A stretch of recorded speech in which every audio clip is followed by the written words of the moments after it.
Bonjour Marc Ferracci. Bonjour. Yahya Sinwar, le chef du Hamas, est mort hier, tué par l'armée israélienne. C'était le cerveau des attentats du 7 octobre. Est-ce qu'il faut, comme Joe Biden, féliciter Benyamin Netanyahou? Il faut d'abord constater que c'est un événement majeur. C'est peut-être un tournant, mais ça, l'avenir nous le dira. Yahya Sinwar était un criminel. C'est, vous l'avez dit, l'architecte du massacre du 7 octobre. Et c'était surtout un obstacle à la paix. Et de ce point de vue, effectivement, sa disparition ouvre une perspective. Moi, je ne distribue pas les bons points, surtout en matière diplomatique. Mais vous considérez que c'est une victoire pour Benjamin Netanyahou? C'est une ouverture vers quelque chose qui peut mener à la désescalade et à la paix. Et je pense que c'est surtout une bonne nouvelle pour le peuple israélien et également pour les habitants de Gaza, parce que je considère que le Hamas a en réalité beaucoup fait souffrir Gaza. Quelles seraient les raisons de croire que Benjamin Netanyahou pourrait réellement faire taire les armes? Il dit toujours qu'il a 7 fronts en cours. On a un peu de mal à imaginer qu'il s'arrête là. Vous savez, le peuple israélien, je pense, veut la paix. Et à un moment ou à un autre, il faut engager un processus sur le dialogue avec des interlocuteurs avec qui on a été pendant des années, des décennies en conflit. C'est ça la paix, c'est un effort. Moi, je pense qu'à un moment ou à un autre, Israël se mettra dans cette recherche de paix. Aujourd'hui, Benyamin Netanyahou n'est pas dans cette démarche, puisqu'il a ouvert, vous l'avez dit, un certain nombre de fronts. Et parce qu'il se maintient au pouvoir grâce à la guerre aussi. Effectivement. Mais moi, il me semble que derrière cet événement qui a eu lieu hier, il y a une opportunité. Et j'espère que l'ensemble de la société israélienne mettra un point d'honneur à essayer de la saisir. Alors, il faut qu'on dise un mot de la mise au point qu'a fait Emmanuel Macron hier soir depuis Bruxelles toujours, qui dénonce un manque de professionnalisme des ministres et des journalistes qui auraient déformé, dit-il, ses propos sur Israël en Conseil des ministres, qui a provoqué, on le sait, une polémique ces derniers jours. On va rappeler de quoi il était question, et puis vous nous direz ce que vous avez entendu puisque vous étiez à ce Conseil. Et il disait que Benjamin Netanyahou ne doit pas oublier que son pays a été créé par une décision de l'ONU, et il exhortait Benjamin Netanyahou à ne pas s'affranchir des décisions de l'ONU, propos qui ont été confirmés par plusieurs ministres. Que dit-il lors de ce Conseil? Je n'étais pas à ce Conseil, parce que je suis ministre délégué et seuls les ministres de plein exercice sont présents au Conseil des ministres. C'est pas une manière d'esquiver votre question, mais moi, vous savez, je pense que les propos... Et ces propos ont été déformés, effectivement? On vous les a rapportés à vous? Je n'ai eu de ces propos que ce qui en a été relaté par la presse, et j'ai été assez surpris. Vous en avez parlé entre vous, pardon, mais écoutez, avec les autres ministres. Depuis 2 jours, vous savez... Même si vous avez beaucoup de dossiers en cours, je sais. Voilà, je pense qu'on va en parler, mais pour répondre à votre question... c'est quand même une phrase qui est isolée, qui est sortie d'un contexte, qui n'est pas inscrite dans un raisonnement global. Oui, mais c'est un propos clair. Et de ce point de vue, pardonnez-moi, et de ce point de vue, je pense qu'il faut faire extrêmement attention quand on est commentateur à ne pas donner une substance à des phrases qui sont sorties de leur contexte. La réaction du président, moi je la comprends véritablement, parce que cette pratique qui consiste à faire du off, parce que du off, vous savez, c'est citer des choses de manière anonyme, eh bien c'est une pratique qui n'est pas très responsable. Y compris quand plusieurs le confirment, quand plusieurs ministres le confirment. Mais quels ministres l'ont confirmé? Donc plusieurs de vos collègues ne sont pas responsables. À un moment ou à un autre, il faut assumer ses propos et assumer la manière dont on sort des propos d'un contexte qui est le Conseil des ministres, dans lequel les échanges n'ont pas vocation à sortir de manière extensive. Donc moi j'en appelle à la responsabilité sur ces sujets-là, parce que les sujets sont à la responsabilité de tout le monde. À la responsabilité de ceux qui extraient des propos du Conseil des ministres en les sortant de leur contexte, à la responsabilité des commentateurs et des journalistes, à la responsabilité de tout le monde, parce que les enjeux sont très lourd. Vous l'avez vu, il y a des réactions diplomatiques, il y a un certain nombre de conséquences à ce type de propos, et je pense qu'on a besoin sur ce sujet d'abord de sérénité et de rappeler quand même sur le fond que la défense d'Israël, la défense du droit d'Israël à se défendre, c'est une constante de la diplomatie française depuis des décennies, et ça ne change pas. Juste d'un mot, et après on parle de Sanofi, mais un président de la République qui appelle à la responsabilité les ministres, on a envie d'appeler ça une cohabitation quand même. Ouais. On sait que la situation politique est une situation inédite, particulière. Il y a autour de la table du Conseil des ministres des hommes et des femmes qui n'ont pas la même histoire politique, qui ne sont pas issus de la même famille politique. Et il est évident que ça n'est pas une situation habituelle pour le Conseil des ministres. Donc ça, il faut en tenir compte. Mais la notion de responsabilité, encore une fois, c'est une notion qui touche au fond à une forme d'honnêteté intellectuelle. L'honnêteté intellectuelle, ça consiste à exposer des propos quand on les expose en l'assumant, c'est-à-dire en l'assumant de manière ouverte et pas anonyme. Et ensuite, ça consiste également à les replacer dans un raisonnement global et pas à ne pas les sortir de leur contexte. Marc Ferracci, on en vient donc à vos dossiers au cœur de votre ministère, vous qui êtes en charge de l'industrie. Le dossier Sanofi a connu un petit coup de théâtre hier puisque le candidat français, le fonds PAI, qui n'avait pas été retenu par Sanofi pour racheter 50% de la filiale Opella qui produit le fameux Doliprane, a mis 200 millions d'euros de plus sur la table, hors délai. C'est grâce à vous ? Absolument pas. C'est pas votre action ? Le gouvernement n'intervient pas sur les offres. Les offres, elles sont formulées par des fonds, en l'occurrence. PAI n'est pas tout seul dans cette affaire. Vous avez dit que c'est effectivement un fonds français, mais il est accompagné d'autres fonds étrangers. Moi, je ne commande pas les offres. Mais Sanofi se dit surpris. Et dans cette surprise, on comprend qu'il y a peut-être eu une action derrière de quelqu'un qui aurait poussé peut-être pour que le absolument français aucune du côté du remette un peu d'argent. Absolument. Et en tout cas, ça pose question. Enfin, comment vous la regardez, cette offre nouvelle ? Cette offre est une question qui se pose à Sanofi, qui se pose à Opella, qui ne se pose pas au gouvernement. Nous, nos objectifs, ils ne dépendent pas de cette offre. Nos objectifs, c'est de garantir la sécurité d'approvisionnement en médicaments des Français, c'est de garantir l'empreinte industrielle, c'est-à-dire à la fois le maintien de l'emploi, mais aussi le maintien de la recherche et développement, le maintien des relations avec les sous-traitants. C'est très important, les relations avec les sous-traitants, parce que, vous le savez, la relocalisation du paracétamol, on parle du Doliprane, qui est le médicament phare de Sanofi, la relocalisation du paracétamol, elle va avoir lieu, elle a été annoncée par le président de la République après le Covid, et elle va commencer en 2025. Il est très important que la relation avec l'entreprise qui va produire du paracétamol, qui est le principe actif, elle soit sécurisée. Mais tout ça, ce sont nos objectifs en tant que gouvernement. S'agissant des offres, c'est une affaire d'investisseurs, c'est une affaire de choix privé, et encore une fois, nous regarderons à la fin ce qui sera signé, et nous imposerons des engagements, et surtout des leviers pour les faire respecter, sur la base d'un accord qui sera signé. Qu'est-ce que vous pouvez faire ? Que peut faire l'État pour empêcher que le Doliprane ne passe sous bannière américaine, quand vous avez ce mot de souveraineté sanitaire de la France aussi à la bouche depuis quelques jours, et toute la classe politique aussi d'ailleurs. C'est ça le cœur du sujet. À l'initiative de Philippe Brun, 130 parlementaires socialistes appellent l'exécutif à se saisir du décret Montebourg de 2014, que vous connaissez par cœur, qui soumet à autorisation préalable toutes les cessions en fait de secteurs d'activité stratégique, y compris en santé publique. Vous pourriez la bloquer, cette vente ? Techniquement, oui. Techniquement. Est-ce que vous allez la bloquer, cette vente ? Le cadre de contrôle dans lequel nous nous situons est effectivement ce cadre-là. La possibilité est offerte dès lors qu'un certain nombre d'intérêts stratégiques de la nation sont mis en question, de bloquer une vente. Nous ne bloquons pas par principe. Nous exigeons un certain nombre d'engagements qui sont absolument essentiels, et je vous les ai rappelés il y a un instant.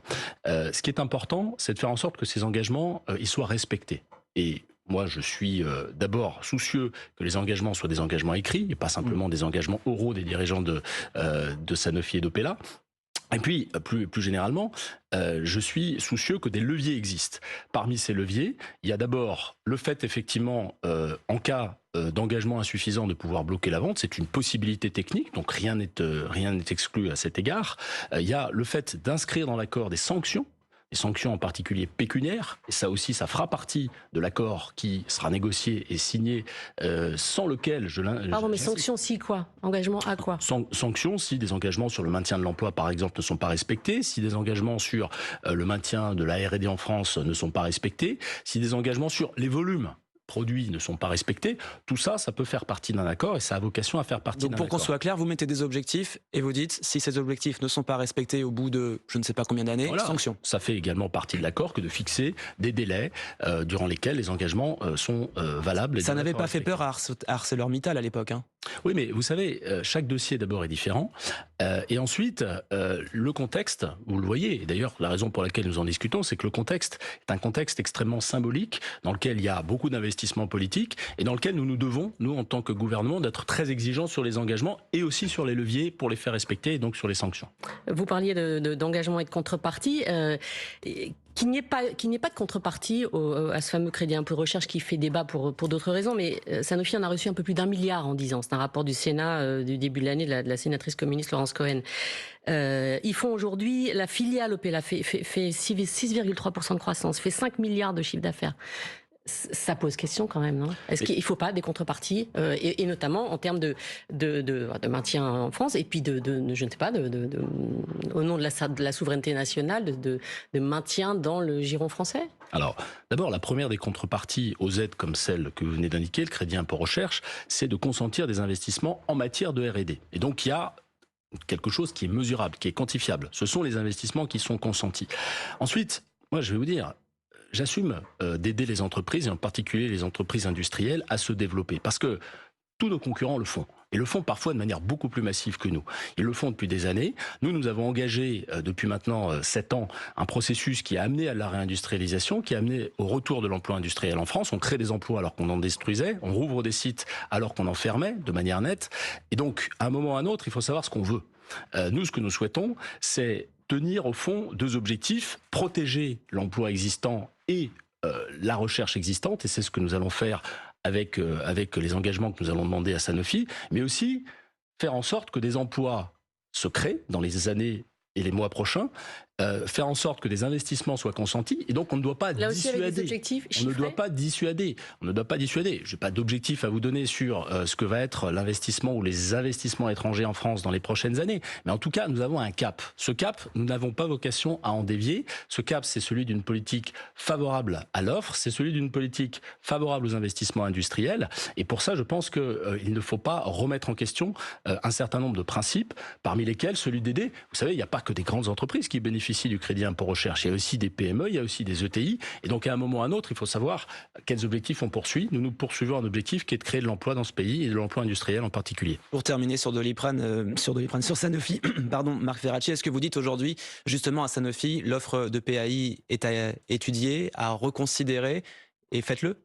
Ah oui, encore une fois, cette offre qui est par ailleurs intervenue hors des délais prévus, cette offre, c'est une question pour Sanofi. Nous, ce qui nous intéresse, c'est que le projet qui vient sur la table fasse l'objet d'un certain nombre de garanties pour la souveraineté, pour la sécurité Donc PAI sanitaire est en jeu de toute façon. et pour le maintien de l'emploi. Et si leurs garanties sont supérieures? Ça n'est pas à moi d'en décider. Ouais. Ça n'est pas à moi d'en décider. Voilà. Marc Ferracci, vous restez avec nous. On vous retrouve dans quelques instants. On parlera notamment de l'état des entreprises françaises. Ce sera juste après le fil info sur France Info à 8h45 avec Claire Checaglini. La mort du chef du Hamas offre une opportunité pour la bande de Gaza de vivre en paix à côté d'Israël. Déclaration sur France Info ce matin du porte-parole du ministère des Affaires étrangères de l'État hébreu. Pour Shimon Merchedwood, le préalable doit être la libération de tous les otages. 4000 foyers se sont réveillés toujours privés d'électricité suite aux intempéries en Auvergne-Rhône-Alpes. 18 départements restent en vigilance orange. Plusieurs lignes SNCF en Occitanie, mais aussi la liaison Lyon-Saint-Étienne sont coupées. Un nourrisson est décédé hier soir au large de Vissant dans le Pas-de-Calais. L'embarcation sur laquelle se trouvait l'enfant a chaviré. 65 personnes ont pu être sauvées. Michel Barnier et Bruno Retailleau à la frontière franco-italienne au lendemain d'un sommet européen sur l'immigration. Les États membres veulent faciliter les expulsions de clandestins. Le chef du gouvernement français et le locataire de la place Beauvau exposeront leurs projets en la matière à l'occasion d'une réunion avec 2 ministres italiens. France Info. Le 8-30 France Info, Bérangère Bonte, Benjamin Fontaine. Et Marc Ferracci, ce matin, ministre de l'Industrie, 64 500 défaillances d'entreprises sur les 12 derniers mois, selon BPCE. Les chiffres du cabinet Altares sont à peu près identiques, 66 000 pour l'année en cours. On est pratiquement au niveau des records de la crise des subprimes de 2009. Qu'est-ce qui vous inquiète le plus là-dedans? Si on rentre dans le détail, ça concerne par exemple beaucoup et plus qu'avant. Plus de la moitié des entreprises menacées ont plus de 10 ans, des entreprises anciennes, des entreprises plus grandes, des entreprises plus solides. Oui, effectivement. Comment ça s'explique? Il y a des chiffres qui manifestent une dégradation aujourd'hui sur les défaillances, sur un certain nombre de dossiers spécifiques, et en particulier de dossiers industriels. Bon, il y a un phénomène de rattrapage quand même. Il y a eu beaucoup moins de défaillances pendant et dans les années qui ont suivi la crise Covid, parce qu'on a beaucoup aidé les entreprises. Il y a eu les prêts garantis par l'État, il y a eu beaucoup d'aides. Et de ce point de vue, il n'est pas anormal qu'on constate aujourd'hui un renforcement des défaillances. Mais vous avez également des problèmes un petit peu plus structurels, et je vous parle en particulier de l'industrie. Ces problèmes structurels, ce sont par exemple la compétition extrêmement féroce que mènent des pays comme la Chine, sur des filières comme la chimie, sur des filières comme l'automobile, qui mettent en tension l'ensemble de la filière. et qui mettent en particulier les fournisseurs, je pense en particulier aux équipementiers automobiles, sous une pression extrêmement forte en termes de coûts. Et il y a effectivement un certain nombre de dossiers qui sont sur la table avec potentiellement des destructions d'emplois. Mais ce que je veux dire, c'est qu'il y a aussi, sur le volet industriel, des perspectives qui sont positives. Les perspectives positives, c'est qu'il y a une transition qui est en train de se faire vers le véhicule électrique, en particulier dans la filière automobile. C'est ce que j'ai pu constater au Salon de l'Auto encore hier, j'y ai passé la journée. C'est assez enthousiasmant parce que vous avez de nouveaux emplois qui se créent. Les projections, elles nous disent quoi? Elles nous disent que des emplois vont être détruits, en particulier dans la filière automobile, le fait de cette transition, mais des emplois en nombre à peu près équivalent devraient être créés. Donc ce que nous avons besoin d'assumer, c'est, face à ce phénomène de défaillance, face à ce phénomène de destruction d'emplois, c'est la transition. Comment est-ce qu'on forme les gens? Comment est-ce qu'on leur donne des compétences? Comment est-ce qu'on reconvertit des sites industriels? Et c'est justement ce que nous sommes en train d'essayer de faire. Juste pour rester sur les défaillances, quand même, dans ce contexte, est-ce que la baisse des allégements de charges patronales qui est prévue dans le budget 2025 et qui inquiète les entreprises, notamment la CPME, était indispensable? Alors, indispensable, vous le savez, on a un budget qui est un budget difficile. Est-ce que c'était le bon moment de on a un budget, il n'y a jamais de bon moment pour augmenter la charge fiscale ou sociale sur les entreprises ou sur les ménages d'ailleurs. Donc vous le regrettez? Ce que je dis, c'est que c'est un budget qui est difficile, dans lequel nous devons faire des choix. Il y a 60 milliards d'euros d'économies à faire. Et la copie qui est sur la table et qui est en train d'être discutée par la Commission des finances de l'Assemblée nationale est une copie qui est amendable. Et d'ailleurs, les députés de la Commission des finances ne se privent pas de l'amender. Elle est amendable, et moi, ce que je souhaite, pour répondre à votre question, c'est que des initiatives soient regardées, si elles émanent de parlementaires, pour revoir les équilibres. Par exemple, faire en sorte que les exonérations de charges soient un peu mieux préservées, c'est-à-dire concrètement qu'on n'augmente pas trop le coût du travail, mais ça supposera de dégager des économies par ailleurs, c'est-à-dire de réduire les dépenses. Et donc, toutes les propositions parlementaires qui trouveront cet équilibre entre un petit peu moins de pression fiscale et un petit peu plus de réduction de dépenses, eh bien, je pense qu'il faut les regarder. Et s'agissant des exonérations, je pense effectivement que c'est un sujet auquel les parlementaires pourraient et vont probablement s'intéresser. Le gouvernement soutiendra des initiatives en ce sens pour éviter cette... Je ne parle pas pour la totalité du gouvernement parce qu'on attend d'abord qu'il y ait des amendements qui soient discutés et adoptés, qui soient déposés, discutés et adoptés. Ça concerne d'ailleurs non pas le projet de loi de finances, mais le projet de loi de finances de la sécurité sociale qui sera examiné un petit peu plus tard.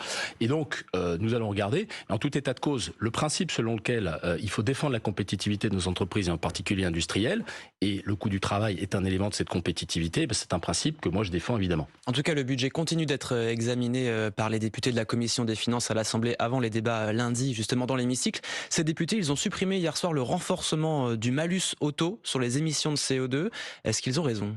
Alors, là aussi, je vais vous faire la réponse de quelqu'un qui est soucieux de responsabilité budgétaire. Il s'agit de faire des économies, il s'agit de faire rentrer des ressources dans les caisses de l'État et il y a un certain nombre de leviers qui sont actionnés. S'agissant du malus, effectivement, ce qui était prévu par le projet de loi de finances, c'est d'élargir le nombre de véhicules concernés par le malus. Il y a deux éléments, il y a un critère de poids, il y a un critère d'émission, mais pour aller vite, la conséquence, c'est de l'élargir. Il est effectivement dans un contexte que je décrivais tout à l'heure de difficulté de la filière automobile, il est effectivement important de regarder les conséquences. Maintenant, ce qui importe, c'est l'équilibre. À partir du moment où on supprime une mesure qui génère des économies ou qui génère moins de dépenses publiques, eh bien, on doit mettre quelque chose en face. Et c'est ça qui est très important. C'est ça qui est très important. Moi, je ne suis pas hostile par principe. Je ne suis pas hostile par principe à ce qu'on revoie ces équilibres-là et en particulier à ce qu'on revoie les paramètres du malus. Mais en responsabilité, on ne doit pas le faire sans avoir trouvé les économies par ailleurs. Est-ce que l'aspect financier est le seul critère? En plein dérèglement climatique, ça peut aussi être perçu, c'est à la fois perçu en plein salon de l'auto comme une provocation par les professionnels de l'auto, mais parlez-en aux sinistrés d'Annonay, ça peut aussi être perçu comme une provocation dans un contexte de dérèglement climatique. Est-ce qu'on peut vous entendre? Vous vous situez où sur ce fil-là, vous? Je pense que le cap de la décarbonation, le cap de la transition du thermique vers l'électrique, il doit être absolument préservé. Et je me suis exprimé d'ailleurs en ce sens hier. En 2035, nous nous sommes fixés cet objectif de passer à l'électrique Certains pour veulent, l'ensemble des voitures. Certains veulent changer ce cap de 2035. Ce cap, nous souhaitons le maintenir. Donc ça, c'est très clair. Je réponds à votre question de cette manière, c'est très clair. Ensuite, sur le malus, encore une fois, j'ai discuté hier lors du salon avec un certain nombre de professionnels. Effectivement, ils sont inquiets, ils sont préoccupés des mesures budgétaires qui sont contenues, qui peuvent avoir un effet sur la filière automobile. Mais ils sont aussi responsables. Et ils comprennent que dans la situation dans laquelle nous sommes, des efforts doivent être faits. Moi, ce que je propose, et ce que j'ai mis sur la table déjà auprès des acteurs de la filière, c'est d'actionner d'autres leviers pour soutenir la demande. Parce que le bonus et le malus, ce sont des outils pour soutenir la demande de véhicules, et en particulier la demande de véhicules électriques. On peut aller plus loin sur le verdissement des flottes professionnelles, faire en sorte que les entreprises achètent des véhicules électriques. On peut aller plus loin sur l'orientation de la commande publique vers les véhicules électriques. On peut aller plus loin sur des leviers qui ne sont pas des leviers budgétaires, parce que vous le savez, aujourd'hui, nous avons une contrainte budgétaire qui est forte, et donc il faut agir avec d'autres outils.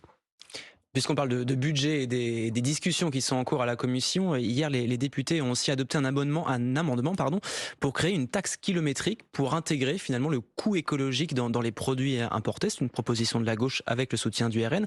Est-ce que le gouvernement pourrait reprendre cet amendement ? On va regarder l'ensemble des amendements, mais encore une fois, ce qui est important, c'est de maintenir un principe qui est celui de ne pas affecter la compétitivité de nos industries, et puis ensuite d'être cohérent avec l'esprit de la transition climatique et l'esprit de la transition écologique. Donc aujourd'hui, il faut savoir qu'on examine le texte en commission des finances, mais qu'au moment où on va l'examiner en séance, c'est la copie du gouvernement qui sera sur la table. Donc le débat aura lieu à nouveau. J'ai presque envie de dire que la commission des finances, c'est un tour de chauffe. On voit les arguments des uns et des autres. Et par rapport à ces arguments, eh bien, je pense que le gouvernement se positionnera d'ici la séance. Et vous êtes plutôt favorable, vous ? Pour l'instant, je n'ai pas d'opinion sur cet amendement précis. Encore une fois, on aura l'occasion d'en discuter d'ici la séance. La commission d'enquête sur le dérapage des déficits publics, on entend les voix à droite, à gauche, au centre, tout le monde est plutôt satisfait finalement qu'on aille chercher un peu essayer de comprendre ce qui s'est passé, pourquoi ces dérapages des déficits publics. Est-ce que le gouvernement ira au bout de la démarche et tiendra compte vraiment des résultats de l'enquête? Est-ce qu'il peut y avoir des sanctions même? Comment vous regardez le travail de cette commission d'enquête? Bon, d'abord, je n'ai pas de commentaire à faire sur le principe de la commission d'enquête, parce que la séparation des pouvoirs m'impose en tant que membre du gouvernement. Non, mais vous pouvez, comme tout le monde, vous réjouir qu'on fasse la lumière? Écoutez, il y a besoin de faire la lumière? Moi, je pense qu'il y a déjà beaucoup d'éléments et d'informations qui sont sur la table, et cette commission va permettre de les consolider. Je réponds à votre question dans un instant, mais sur la commission d'enquête, je pense qu'il y a une souveraineté du Parlement, et cette commission formulera des recommandations, formulera des conclusions que le gouvernement regardera évidemment. Maintenant, comment est-ce qu'on explique ce dérapage? Vous le savez, le dérapage des dépenses publiques, il s'explique principalement par le fait qu'on n'a pas réussi à correctement prévoir les recettes, en particulier les recettes fiscales. Alors ça pose des questions techniques un petit peu lourdes, ça pose la question de l'efficacité de nos modèles de prévision, mais en tout état de cause, on a cette difficulté depuis 2 ans maintenant à prévoir efficacement les recettes. Ça doit interroger nos outils, mais ça doit aussi, de mon point de vue, interroger notre manière de réguler la dépense publique. Moi, je défends depuis des années le principe d'une évaluation systématique faite par des chercheurs, faite de manière indépendante, faite de manière scientifique, de l'efficacité des dépenses publiques, de l'efficacité des aides, de l'efficacité des niches fiscales. Je pense que on doit saisir ce moment qui nous impose de faire des économies à court terme pour créer aussi une réflexion autour de cette question de l'évaluation et faire en sorte que nos dépenses publiques, eh bien, elles soient mieux régulées. Concrètement, il faut savoir couper de manière drastique dans les dépenses qui n'ont pas fait la preuve de leur efficacité. Donc voilà un petit peu, moi, ce que je tire comme conclusion de la situation actuelle. Et ensuite, eh bien, il faut effectivement qu'on soit en capacité de prévoir de manière un petit peu plus efficace les recettes fiscales. Un mot sur le Conseil européen qui est en cours avec l'immigration au cœur du sujet. Aucune décision n'a été prise concrètement hier par les 27, mais on sent une unanimité en faveur d'une nouvelle législation sur les expulsions de migrants étrangers. Le renvoi vers des pays tiers comme le fait l'Italie par exemple avec l'Albanie et comme l'imagine Bruno Retailleau. Vous êtes à l'aise avec ça? D'abord, constatez que ce qui est impulsé par la présidente de la Commission, Ursula von der Leyen, c'est une mise en œuvre plus rapide que prévu du pacte asile et migration qui a été adopté il y a quelques mois. Ça, c'est le premier point. Pardon, Ensuite, je réponds à votre question parce que je sais qu'il y a un autre aspect. Sur la question de l'expulsion. Moi, j'ai voté en conscience et sans état d'âme, une loi immigration à la fin de l'année dernière qui était basée sur 2 piliers. Un pilier qui était, on va dire, régalien, qui consistait à se donner tous les moyens pour expulser du territoire les gens qui n'y ont pas leur place, les gens qui sont là de manière illégale. Donc le principe général selon lequel il faut être ferme avec les gens qui n'ont pas leur place sur le territoire français ou sur le territoire européen, bien, je pense que c'est la philosophie de cette loi. Mais je rappelle aussi que cette loi, elle avait un autre versant, c'était d'avoir une démarche d'intégration pour ceux qui sont légalement sur le territoire. Donc, moi, je regarde avec attention ce qui se passe au niveau européen. Notamment en France, est en train de changer de ce point de vue-là, avec l'arrivée de Bruno Retailleau notamment. Oui, ben, on va voir concrètement ce que seront les propositions et ce qui sera mis sur la table. Mais moi, je vais quand même vous donner mon témoignage de ministre de l'Industrie, parce que... Très rapidement, si vous voulez. Très rapidement. Dans l'industrie, on ne sait pas faire sans l'immigration de travail. On ne sait pas faire. J'étais il y a 15 jours à Sochaux chez Stellantis. Sur la chaîne de production de Stellantis, il y a 58 nationalités différentes. Et quand vous discutez avec les gens, ils vous le disent. On ne sait pas faire sans l'immigration de travail. On ne sait pas faire sans intégrer de manière très, très inclusive. Donc ça, c'est un rappel les gens à votre qui sont collègue là. de l'Intérieur. Non, ce n'est pas un rappel. C'est un constat. constat. Et je pense que tout le monde peut s'accorder sur ce constat. Il faut être ferme avec ceux qui n'ont pas leur place sur le territoire. Il faut être ouvert et intégrer ceux qui apportent à la collectivité nationale. Merci Marc Ferracci, ministre délégué à l'Industrie, d'avoir été avec nous pour ce 8-30 ce matin. Merci à vous Bérangère Bonte. On se retrouve demain. Le 8-30 est à retrouver en intégralité et en vidéo sur franceinfo.fr.